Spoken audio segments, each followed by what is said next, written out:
From Radio Genoa on X, I want to be seen now. A man with a tan refuses to wait his turn, so he destroys the Vigevano hospital and attacks the doctors. Yes, because there's no better way to guarantee speedy medical treatment than by kicking the doctor's teeth in. Yeah, that'll definitely help, won't it? He's got to nip the dentist for 2 hours. He's not going to see to your broken collarbone, is he? Anyway, this hilarious video, which I can't show you because this platform's no fun anymore, but I will put a link in the description down there. This video reminded me that I haven't took the piss out the NHS for a while, have I? And there's plenty of things on X this weekend to provide ammunition for that noble endeavour. They are closing the facility today for illegals to be seen. They were due to have MRI scans and X-rays on Saturday when the protest was taking place, but that was postponed to today. They are having X-rays because it's been reported that they are expected to have TB, and many do have. They are pushing ahead of people on the waiting lists. Yeah. So, how long have you been over here? How long have? 1 month. 1 month. 1 month, And yeah. where have you come from? What country? What? What country? Yeah. What country? My country? Yeah. Ethiopia. What? Ethiopia. It's Ethiopia. Ethiopia. Oh, Ethiopia. Yeah. What about you, sir? Eritrea. Where? Eritrea. Sophia. No, Eritrea. Eritrea. I can't understand what you're saying. What about you? Sudan. Sudan, Afghanistan. Afghanistan, and Eritrea. yeah, Eritrea.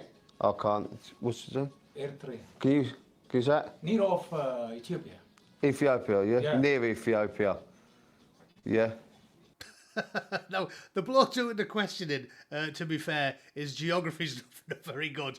But you get the idea.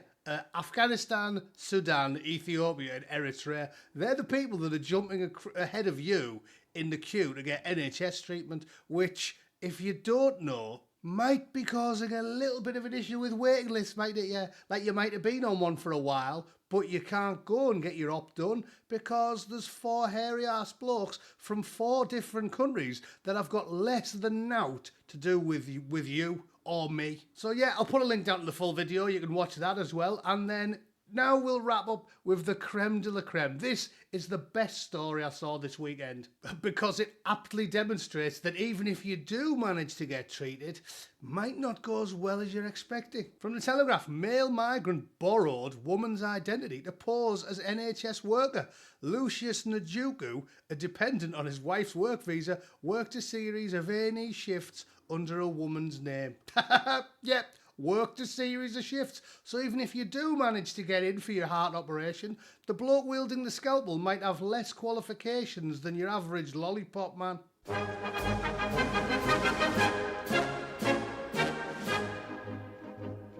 Right, you have to laugh, don't you? You have to laugh, and this story, to someone like me, watching from afar, from a civilised country with doctors that actually go to medical school, this is side-splitting hilarity. Me dad probably will find this video less funny because he's recently had a colonoscopy performed on him in a corrugated iron shed by an unvetted Somalian with a pinhole Camry pinched from Quick Fit in one hand and a chicken drumstick in the other. Anyway, let's get into the story. There's a picture of him, as is often the case, carrying on the proud African tradition of having your wife weigh 4 stone more than you do. That's a weird one. And the story's a new one, so you know I'm not doing some offence archaeology here. It says a male migrant used a female friend's name to work at an NHS accident and emergency department. Lucius Njuku fraudulently used the name of agency nurse Joyce George to work a series of shifts for 2 months as a healthcare assistant. Unbelievable. And I'm sorry, but some of the blame for this has to go on the LGBTQ plus IA community because Joyce George is a woman's name. Yeah, if it was like an obscure African name, like he's called Umbutawitu, and the female version is like Umbutaweto, I could understand maybe how we could have got away with it, right? Because you can't really tell the difference between genders. But Joyce is a woman's name. Every granny in the 50s was called Joyce, weren't there? Is there anyone out there who hasn't got a relative, an old auntie or a granny called Joyce? It's a common female name. So I'm assuming the only reason it can possibly get away with it is because of, well, two things. Obviously, the power of the LGBTQ plus IA lobby telling you that up is down and left is right, and Gary can be a woman and Sarah can be a bloke. Obviously them, and the race card, because we know how powerful that one is. You guarantee nobody pulled him about it because he's got a certain hue to him. Oh, this is amazing. It gets better. Despite wearing the woman's NHS name badge, which had a photo of her on it, the Nigerian national Mr. Njoku was able to work in the role unsuspected. The hospital in Chester, where Lucy Letby worked, I'm mega trustworthy of the people who testified against her then. They only discovered Mr. Njoku when a patient confronted him about his identity, and he replied, "My name is Joyce, but I'm a man." Staff subsequently reviewed CCTV footage, which showed him working several shifts at the hospital. Unbelievable. Yeah, so the coppers won't confront the muggers, you have to do it. Remember that? The Met Chief Police saying, oh, if the public won't help the officers apprehend the criminals, we're just going to stop sending them out. Yeah, so that's where we're at now in the UK. The coppers don't want to arrest anyone, you have to do it. Right? And the medical professionals won't stop the untrained scaffolders from probing people's organs. You've got to do it. Makes loads of sense, that, doesn't it? Mr. Njoku admits fraud by false representation. Inquiries revealed that Miss George, also a Nigerian national, had obtained a job at the hospital via an outside agency after a successful interview. However, between February to April this year, she allowed Mr. Njoku to do her shifts under her name. It is not clear where he obtained his NHS uniform. Police attended Miss George's home and found Mr. Njoku at the address. Prosecutors said the phone seized from them both showed communication between them about work patterns. Marvellous. At Chester Magistrates Court, Mr. Njoku, who lives with his NHS worker wife at a different address, admitted fraud by false representation. He was sentenced to 16 weeks in prison, suspended for 12 months. Yep, so once again, no jail time because he's got a bit of a tan. And that's going to send a great message, isn't it? Definitely a bad idea to do this, lads, because you might not, not go to prison for it. Nice one. He was also made to pay £239 in costs and surcharge. It is not known whether he will be deported from the UK. Yeah, it is. Yeah, it is. I'll do it. I'll do it now. I don't need to be an immigration lawyer. He's not getting deported from the UK. There you go. Easy, wasn't it? Easy. Definitely not. No. He will be in a council house for the next 50 years. You know for a fact he will. Simple. You don't need to be jolly on Mormont to figure this one out, do you? Miss George fled the UK after she was charged with fraud and she is thought to be back in Nigeria. Brilliant. So at least we've managed one deportation there, but we had to force her to do it to herself. And Lisa Maguire prosecuting said Njoku normally worked as Joyce George and Joyce George allowed this to happen. The two were interviewed in relation to the offence. Both initially entered no comment interviews, as I understand it. Of course they did. Miss George has returned to Nigeria. So there you go. Heartwarming story, that. Wonderful, wonderful news.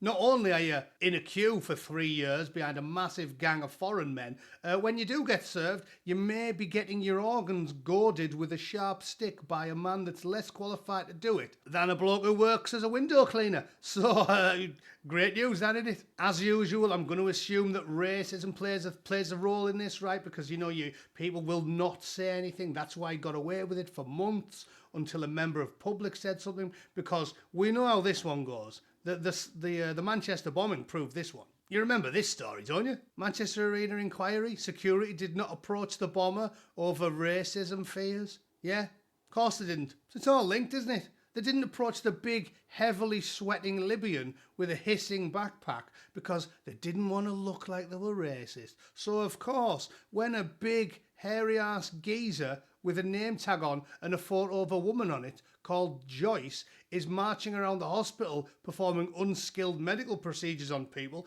of course it took 2 months because it needed a member of the public to say something about it. Of course it did. But we'll stop there because I'll be ranting. My rage bone is stiffening.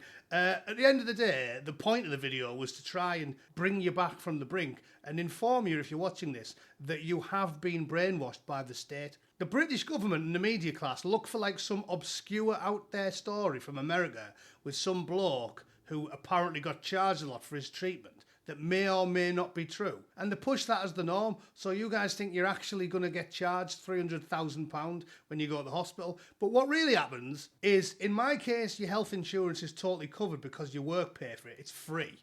And if you are self-employed, you pay an outside insurance agency $300 a month or something, and then you're covered all year. And let me tell you, you might think that sounds like a lot of money, but we pay half the tax out here. We pay less income tax by far. There's no such thing as council tax. There's no such thing as national insurance. You don't pay that. So if I'm paying half the taxes that you are, but you're telling me the NHS is free just because they don't charge you when you walk into the hospital, how are you getting free healthcare? And think of this rationally. If I need to see a doctor tomorrow, I can. If I phone the doctors now, my local doctors, it's just up the road, it's clean and it's always empty, I could get in there tomorrow. So even if we were paying the same, I'd argue mine's better because I can actually see a doctor. You can't. We all know you can't, because you're basically living in Britain, which is a third world country at this point, thanks to us inviting 10 million third worlders into the country. The NHS is a joke. It's an embarrassment, and it's not because of funding. The funding's gone up every year of the last 30. It's because, 100%, it is because of immigration. And just because now 20% of the staff are immigrants, well, 30% of the people using it are immigrants, so do the maths. It's not rocket science, is it? You've been lied to. The NHS is a joke. And in the 80s, when we didn't have mass migration, it was way better. I remember the doctor coming to my house. If I was sick when I was a kid, my mother would phone the doctor, and 4 hours later he was in my living room. Think of that. And remember the anecdote when someone says to you, oh, if it wasn't for immigrants, we wouldn't have an NHS. We would. We had an NHS that worked just fine in 1985, and anyone over the age of about 40 can remember it working well, and they can remember the doctors coming around the house. So shut up, you daft sparrow-born soy boy. But that's just my opinion. If you're convinced the NHS is amazing and immigrants save the NHS, please let me know in the comments down below so we can publicly ridicule you for gleefully demonstrating your stupidity to the entire world. All right, thanks for tuning in, ladies and gents. That's me for today. I'll see you all tomorrow. Toodle pip. Cheers.